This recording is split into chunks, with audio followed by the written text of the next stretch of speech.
Pues le prometí una muy buena entrevista hoy y se la voy a dar por el personaje entrevistado.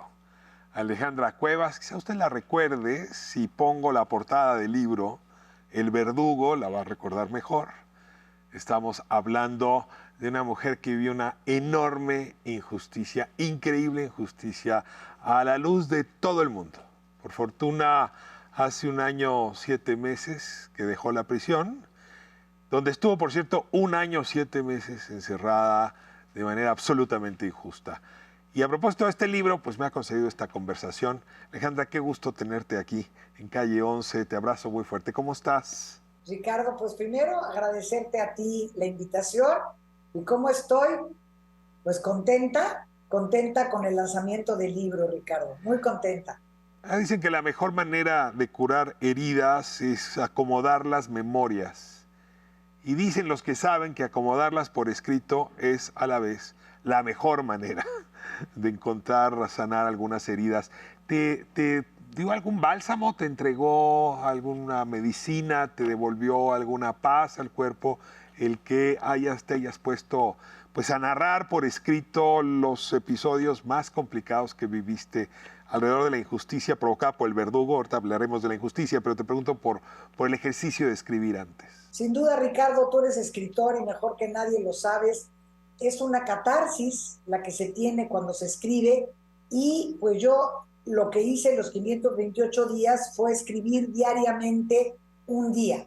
Día uno, ¿qué me pasaba? Día dos, y así sucesivamente. Cuando salgo de la cárcel, pues tomo la decisión de plasmarlo todo en un libro y que se sepa qué fue lo que sucedió. O sea, Que la historia. llevaste un diario mientras estuviste en la cárcel, que además se siente bien en el libro, porque el libro es un trenzado de historias, y una parte claramente que es tu voz muy cerca de la realidad. ¿Eso le recomendarías a alguien que llevara un diario cuando está viviendo una época complicada? Sin duda, Ricardo, sin duda. Yo todas las noches que escribía era una maravilla. Sentía que realmente podía sacar todo lo que me había sucedido. Entonces, definitivamente cualquier persona que esté presa, ojalá lo hicieran como un ejercicio para sanar.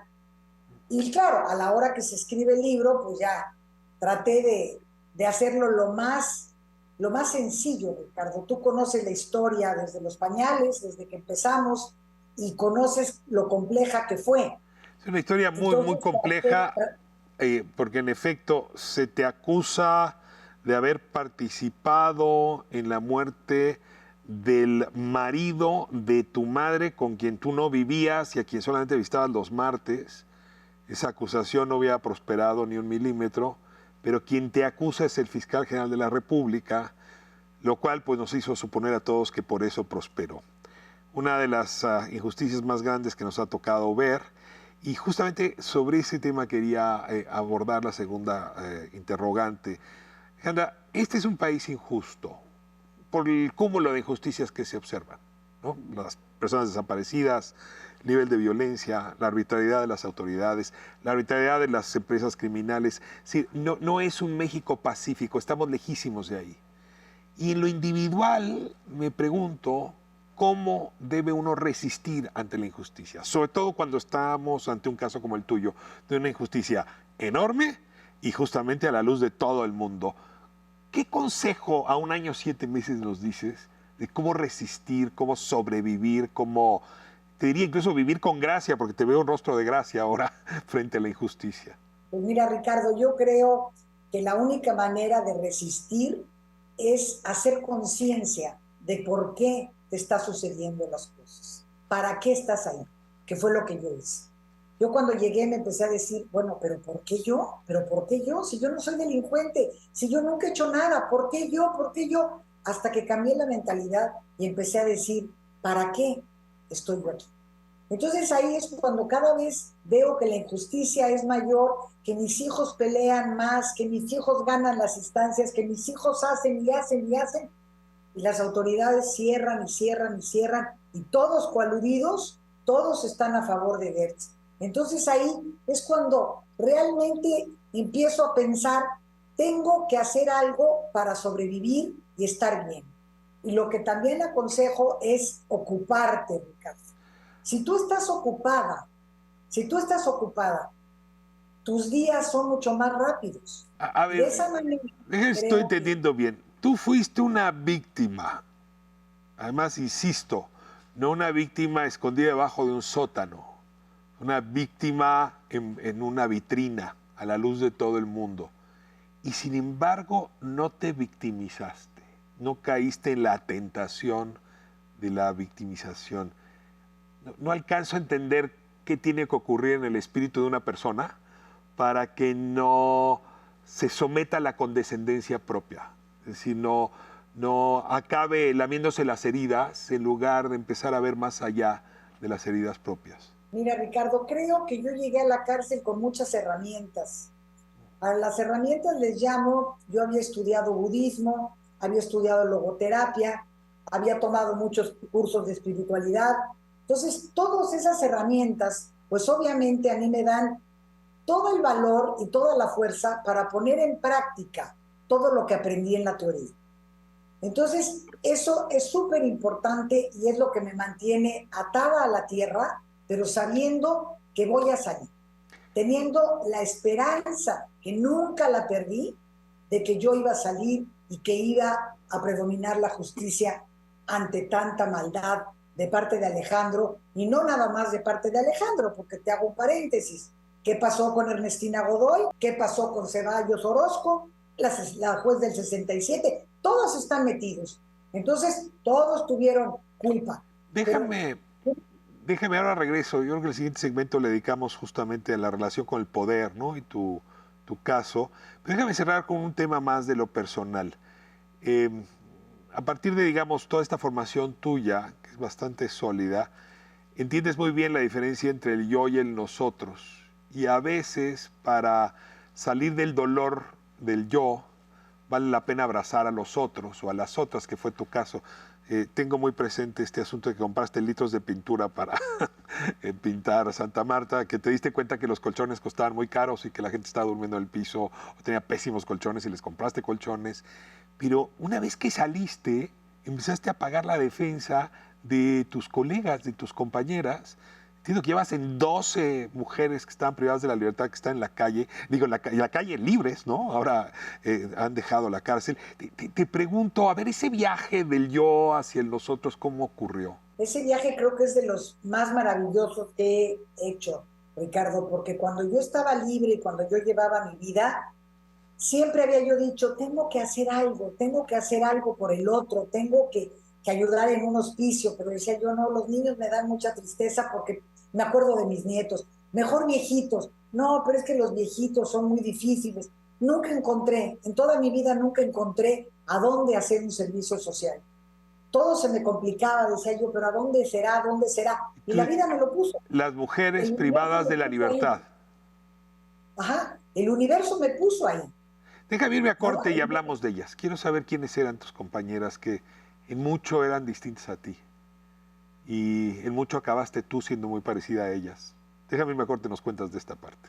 Estamos con Alejandra Cuevas hablando del Verdugo, este libro que acaba de salir, memorias justamente de un caso extraordinario que nos pasó a todas y a todos enfrente y que hoy, escrito en estas páginas, relata con mucha precisión el sufrimiento de Alejandra Cuevas, pero sobre todo la gracia, la inteligencia, la entereza, la resiliencia para salir de una injusticia. Volvemos a un momento, seguimos en Calle 11.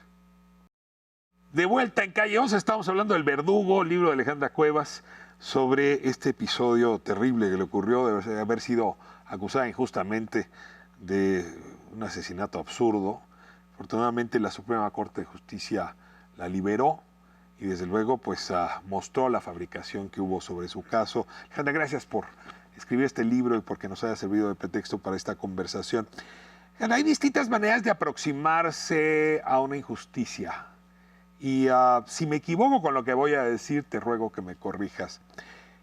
Tu hijo Alonso Castillo, que fue una de las voces más activas para tu liberación, junto con Gonzalo, junto con Ana Paula, con tus hijos, pero particularmente Alonso ha decidido exhibir la complicidad perversa entre el poder y la justicia y la fabricación de casos.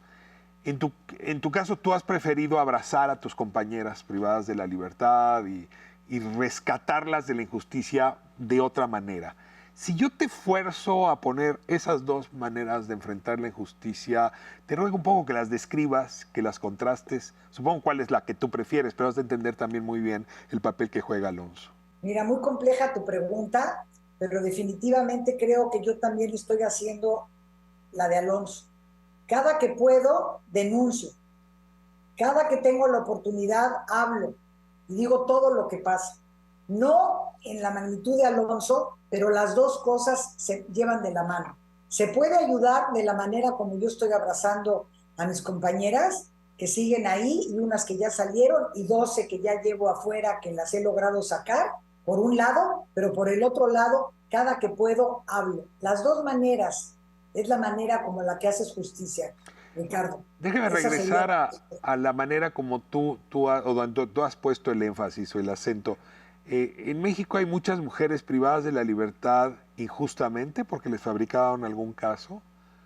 Otros porque acabaron siendo víctimas de alguien más y eso las convirtió en presuntas delincuentes o en delincuentes. Pero hay algo en la que coinciden la mayoría de tus colegas, de tus compañeras. No hay dinero para pagarse una defensa, no hay dinero para pagarse una fianza. Es decir, la peor condena es no tener recursos para enfrentar a la justicia mexicana, que es carísima. Y ahí es donde apareciste tú un poco como ángel guardián, cuando dice uno para qué, pues, en fin, coincidencia cósmica, pues entre otras cosas para balancear lo que estaba desbalanceado. A ver, cuéntame un poco de la vida de tus compañeras. ¿Y por qué el dinero acaba siendo una doble condena para quienes están adentro de una cárcel como Santa Marta? Mira, Ricardo, desde el principio que llegué me empecé a dar cuenta que se paga el ser pobre, se castiga el ser pobre, no el ser delincuente. ¿Por qué? Porque fíjate que había algunas amigas que, bueno, amigas, que las conocí ahí, que secuestraban, se dedicaban a secuestrar y encontraron a las personas en la casa secuestradas, etcétera, etcétera.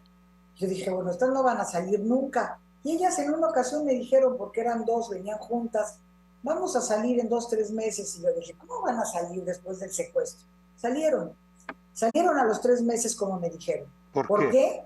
Porque le dan el dinero al juez. ¿Por qué? Porque sobornan.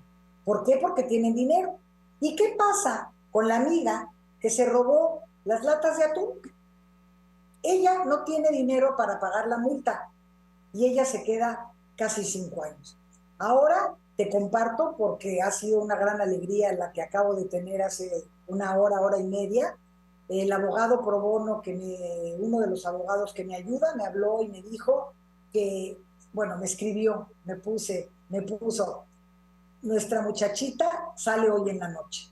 Eso quiere decir que se pudo pagar la fianza y ella sale. Esta muchacha fue acusada por robarse 200 pesos. Ella dice que no los robó, la policía dice que los robó. Voy a hacer de cuenta que sí lo robó. No me voy a poner de su lado, Ricardo, porque no estaba. Sí robó los 200 pesos. Ahí está el escrito en el que dice que a la víctima se le devolvieron los 200 pesos, porque fue detenida en ese momento. O sea que no hay nada que reparar. Sí, sí, ¿Ok? La intento de robo en multa, todo caso. exacto, se le devuelven, entonces no hay nada que reparar. Y la multa es 5,000 pesos.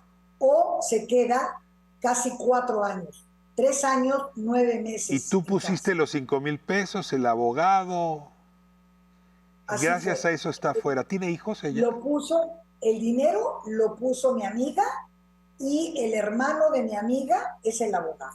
Y entre ellos, y conseguimos los papeles, y conseguí todas las cartas, todos los papeles que se necesitan, porque ellas no tienen manera de conseguir ningún papel y ya sale hoy en la noche. Me queda una Así es esto. pregunta y pues ya viste que hoy me puse complejo con las preguntas, pero tengo tantas que hacerte que necesito sumarlas. Estás hablando como de capas, imagínate que estamos hablando de un pastel o de capas geológicas de injusticia. O sea, está desde esta mujer que por 200 pesos hay un aparato de justicia que la persigue y que la condena y que la retira de su familia, pero esas capas siguen creciendo hasta llegar a la cúspide, que es la que te tocó a ti. Es decir, la manipulación de la justicia por las altas esferas del poder. Y a final de cuentas, una Suprema Corte de Justicia que fue la que enderezó el asunto. Mira que sí sirve la Suprema Corte. ¿Cómo ves esas capas? Es decir, porque no es un solo actor injusto, es un sistema injusto, la injusticia de la justicia. Claro, porque todo es una red, que es lo que yo le llamo, y también lo platico en el libro, Ricardo. Es una red de corrupción, como en mi caso. En mi caso lo fabricó Gertz. Gertz fue el que hizo todo el problema, lo elaboró él. Pero él tuvo todos los títeres, y todos los títeres cooperaron. Desde los jueces, los policías, todos cooperaron. O sea que las capas se van desde la más alta hasta la más bajita. Pero hasta arriba la Suprema Corte corrige. Es decir, que si hay soluciones para una circunstancia tan complicada, o corriste con suerte, o tú tuviste mayor visibilidad, o el caso era tan escandaloso. Es decir, ¿qué hizo que la Suprema Corte corrigiera toda esa tamaña injusticia? Mira, yo creo que mucho fue la visibilidad de mi caso. Por eso también el libro, Ricardo. Porque hay que darle voz a las que no tienen voz. No todas tienen los hijos que yo tengo, no todas. Más bien ninguna tiene los hijos que yo tengo. Y la visibilidad que se le dio al caso. Esa fue una. La otra, pues fueron las grabaciones que se filtraron, en las cuales Gertz dice que tiene a 2 o 3 de la Suprema Corte. Esas fueron mortales. No había ya para dónde hacerse. La otra, la hincada de mi hija en la Ibero pidiendo clemencia de rodillas ante Saldívar. Ante el presidente de la Corte. Claro, todo eso, el presidente de la Corte, todo eso se juntó y obviamente, pues por eso me liberaron. Ahora, Ricardo, me quedan pocos segundos, pero con esta pregunta cierro.